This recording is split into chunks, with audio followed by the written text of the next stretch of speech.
പാഠാവലി കവിതകൾ. കേരളപ്പിറവി മുതൽ 2025 വരെയുള്ള പാഠപുസ്തകത്താളുകളുടെ ഒരു ശ്രാവ്യയാത്ര. നിർമ്മിത ബുദ്ധി ഈണം നൽകി ആലപിച്ച പാഠാവലി കവിതകൾ നമുക്ക് വീണ്ടും കേൾക്കാം. പാഠാവലി കവിതകൾ.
പാഠാവലി കവിതകൾ.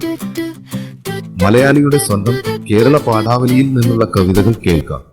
പല പല വർഷങ്ങളിൽ വിവിധ ക്ലാസുകളിൽ നാം പഠിച്ചു വളർന്ന പാഠാവലി കവിതകൾ AI ചിട്ടപ്പെടുത്തി ആലപിച്ചതാണ് ഈ കവിതകൾ.